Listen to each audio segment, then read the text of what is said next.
Welcome back to Problem Solver Politics. I am your host, Cardin Ellis, with Cody the Oracle. Hey, everyone. And we're going to be talking about the Yang media blackout and whether or not it may be hard to believe that the Yang is ignoring purposely or incompetently Andrew Yang. Cody, what's going on? There's a hashtag I've heard about. Yeah. Well, I guess we'll start off with just this wanted poster. I thought it was kind of humorous. That said, missing from CNN, NBC, and CNN has been missing 5 times. Have you seen this man? Andrew Yang, 44, 6'1". Really? Andrew, 6'1". I didn't know that. Wow, that's a big guy. Polling higher than most Democratic candidates, $1,000 reward per month. That is in reference to, of course, as you brought up, the Yang media blackout hashtag. If we take a look really quickly, we'll get to some more of the in-depth. Actually, you know what?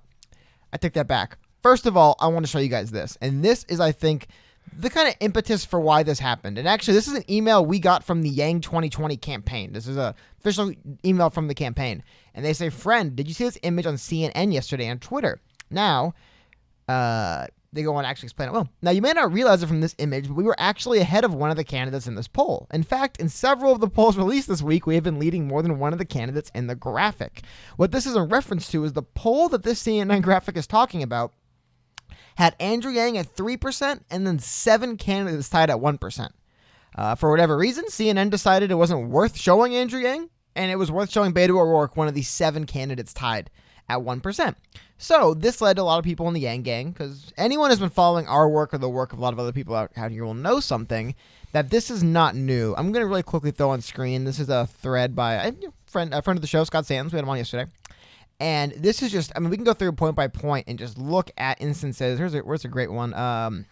My favorite are these, when they're just these clearly non-symmetrical graphics that leave off Andrew Yang. So, well, and it's also, there's a smattering, like go back to the original graphic. If you look at the original graphic that actually inspired this whole thing, and the one that Yang posted, okay, you got to show Biden because he's on top, right? Well, the top five are just literally the top 5 in the poll. Yeah, exactly. You got to show the second place, the third place, the fourth place, and the fifth place, right? But if you have spots to choose, whether it's the 6th for symmetry or whether it's the 7th, 8th, 9th, and 10th for symmetry, you should be including them in some kind of certain order. Like Hollywood had this problem. If you actually look at the movie credits, oftentimes it says as appear in alphabetical order or as appear in chronological order in the film or whatever, because there was so much fighting over like whose name gets to be on the movie poster. Oh, is this a Quentin Tarantino film or is it a Brad Pitt film or is it a Leonardo DiCaprio film, right? So oftentimes a lot of productions, in order to completely neuter the ego or the bias, notice the B word, to neuter the bias of a perceived bias, at least of a production, will say, okay, you know what? We are actually going to name on the movie poster all of the actors in alphabetical order. Or else we're going to name them in chronological order according to who you actually see in the film first. And you know what? If it's a minor actor you see first, then guess what? They get top billing because we don't want to be perceived as biased. So you can't say you're the fourth branch of government and that you are independent media or that you're not wildly biased or that you're not just plain old propaganda unless you're doing kind of what Hollywood does with alphabetical order or at least numerical order. I don't think Beto O'Rourke comes anywhere on that exactly. list We keep seeing their fanboy Beto O'Rourke that they love because he went up against Ted Cruz and we must hate Ted Cruz. We keep seeing Tom Steyer showing up where he doesn't really belong. He's never even participated in a debate. Yet here he is. Is that Beto O'Rourke or Tom Steyer at the end? Oh no, that one's Beto O'Rourke. That would be Beto O'Rourke, but Tom Steyer. in several of these graphics, we've seen Tom Steyer, and I get maybe the week he announces his presidency. Actually, Tom Steyer is very rarely in any of these graphics. It's almost exclusively Buttigieg, Sanders, Warren, Biden, Harris. But essentially what you see on this graphic right here is what you can expect when you see the average kind of media. Well, if you go down that list, there's other graphics where they easily could have put in more information, or else they easily could have been a lot. Like, look at this one. You know what? They just completely exclude him. Here's the thing, though. Yeah? Who is on this list? Their favorites.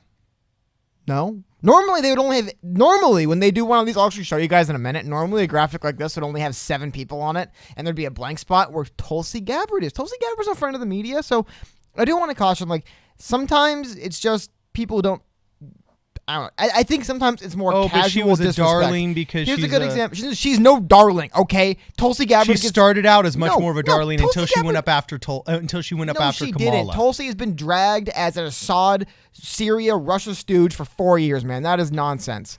This is what they normally look like, though. You can see. They just intentionally leave a spot blank. Why leave a spot blank? Why? For what reason?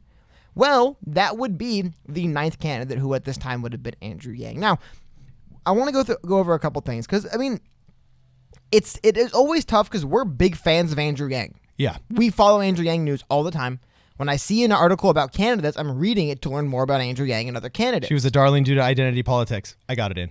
No, she wasn't. Oh, say your dumb BS. I don't care. Anyway, this is a graphic showing total media mentions per candidate for 2019. Wow. Let's take a look at this, and you'll notice something. It isn't just us being Andrew Yang fanboys who are on Andrew Yang all day and read about all of his stuff and go, hey, because to be frank, there'll be candidates that are left off. I would never say why are they leaving Tim Ryan off these lists. You know what I mean? But you can look right here and just see nobody's talking about him in the media. If you could actually maybe make this a larger, because Yang's bar is so small, I can't see the breakdown. Yeah. I guess Fox News is the largest of the three, and then maybe CNN and MSNBC. I mean, but he's getting less coverage than Tim Ryan, Bill de Blasio, Gillibrand, who has dropped out of the race. These are all candidates receiving more attention from the media, at least as of date of this. And there's really no excuse for it either, because does Klobuchar have 100 policies out there? So on substance, no. If it was a meritocracy based on substance, no. Has she actually had any breakout performances in the debates? No. Like Andrew Yang's first debate closer was a much bigger internet darling, internet view sensation Just look at this. than anything Klobuchar put out there. Gillibrand, this goes beyond personality. There's measurable quantifiers that just simply show it goes beyond oops, we could have forgotten, okay? Into the realm of this just plain old must be. It's beyond the realm of what could be considered human error and incompetence into the realm of what literally must be avoidance. I'm sorry. There's no real other explanation for it in my mind. Casual disrespect. Who's this guy who think he is? He's not going to be president. We'll leave him off. Because look at this. If you wanted to talk about who are the 6 most newsworthy people running for president, I would say it's the 6 people leading the polls. And we get to Biden, Sanders, Warren, Harris, Buttigieg, Yang. I mean, he's right there with Booker and O'Rourke. I mean, admittedly, Booker, O'Rourke, Yang are within, fractions of each other. Literally a 0.1%. However, you're not seeing, I mean, I'll go back and I'll flip over to the graph. You're not seeing comparable coverage. Well, for I Andrew think Yang, you're seeing to those other candidates who are around there. I mean, Andrew Yang is polling at about a dead heat with Cory Booker and Beto O'Rourke, and you look at their coverage and look at his coverage, and it isn't the same. Something's different. Yeah, the top whatever, whether it's top 10 or top 5, whatever your rubric is, yes, the top 5 poll recipients are newsworthy or somebody who is trending wildly. Like, for example, even in 2016, there were races where Donald Trump wasn't one of the top 2 people, but then all of a sudden was trending wildly. So, yeah, you're going to have to cover your top X number of, poll recipients, plus anybody else that's like an outlier or a breakout performance. Okay. Look at this graphic. I don't know exactly when this is But see, from. that's what Andrew Yang is. This Is from he's a few that weeks ago? But look at this. Look how many people are on this graphic, and where do you see Andrew Yang? Oh my gosh, I'm not even seeing him. I'm seeing Castro. There's Harris. There's Delaney. There's Seth Moulton, who, by the way, shout out Seth Moulton. He never makes anyone's list. Wait, so is he's he on even this one. on that? No, graphic? he isn't. Oh my Hickenlooper is. gosh. He dropped out. But that's an Inslee MSNBC one. Dude, Yeah. Andrew Yang talked about this specifically on the H3 podcast. He said, remember that was one of the biggest things he learned? And he said this in the Nerds for Yang interview. Yeah, he said this in the Nerds for Yang interview, that one of the biggest, most eye-opening things for me in the media was I thought I would get much better treatment from MSNBC. I thought they would love me because, I'm a Democrat, and what I'm doing, many people consider wildly progressive. But no, I'm not their favorite. Therefore, I'm getting better treatment from Fox News, for heaven's sakes. Hold on. I just want to take this moment to show one of my favorite. This is one of my favorite clips of the 2020 presidential election cycle so far. Every time I watch it, it makes me smile.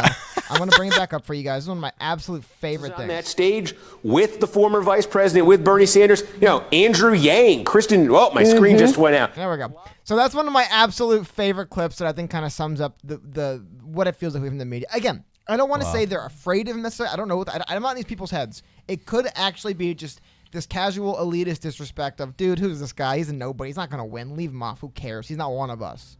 I think it could just be that. That isn't good, and they shouldn't be doing that. I'm just saying that I think it might be that more than like a coordinated effort to keep him out. But here we go. They literally blocked this shot, so Andrew Yang would be the candidate behind her right forearm. You can't see. Actually, no, that'd be Beto. The candidate would be Andrew Yang would be behind her torso. I could see that just being artistic blocking and not considering what they're blocking out. Except for did you see what network that is? I can go through 9 that's the thing, though. This is the problem with stuff like this. It gets your brain working where it's like, dude, I've seen MSNBC just screw him out of stuff 15 times.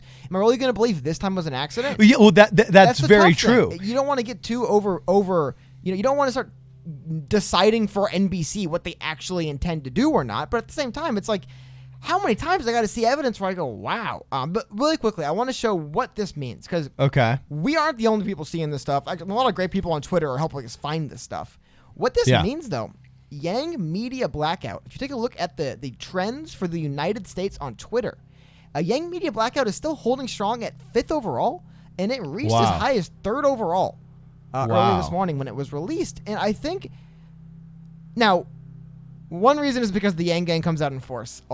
Always makes themselves known. Always come out in force. But the other reason I do think is because this is something that is not new for people who follow Andrew Yang, but I think it's starting to get more and more frustrating. I mean, dude, we've seen the media. I can go through and pull, like I said, 20 examples. I have not seen to this degree the Yang campaign email people and say, hey, this is actually kind of weird. Because for the most part, you don't want to look like a sore loser. Like, oh my God, why aren't they talking about me? But then it's like, dude, like if you just look at the 6 candidates, that's me where Beto is. Well, so first off, yes, I agree with you that you don't want to come across with a poor attitude of being sore loser. And I don't think that's actually what people are thinking. I think it just behooves now the people that are in the Yang Gang to actually bridge that gap because the traditional broadcast media is not going to do it. Therefore, that's why videos like this need to be shared with your friends. That's why videos like the conservative case for the freedom dividend need to get shared with your friends.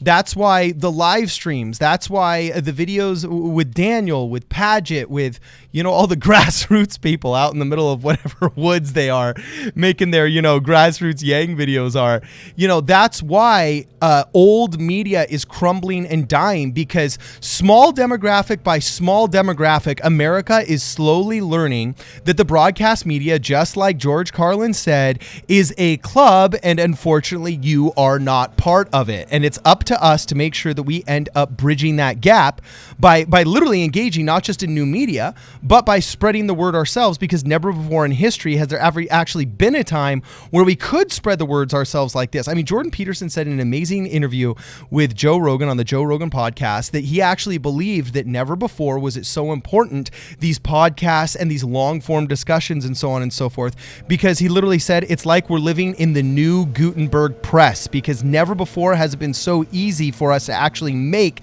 and transmit and disseminate information spoken word style as it was since we invented the Gutenberg press, and we're actually able to disseminate that information written word style. So it's intriguing to me, and I think it actually behooves us to get the word out there. So anyway, let us know what you guys think. Do you actually think the media is specifically targeting Yang? Do you think it's incompetence? Do you think it's a mixture of the two? I think it's a mixture of the two. I think there's people that just don't think he's in the club and aren't taking him serious and are purposely not including him in graphics or doing a poor job. And then also some of it is just plain old incompetence because he is still one of the lower polling characters. But either way, let us know what your opinion is. Tell us what you think is going on. Make sure you help spread the hashtags to get the names up there. If you want to donate to our channel, make sure you check out the PayPal link below. If you want to subscribe, make sure you smash that subscribe button. Give us a like. This is Problem Solver Politics.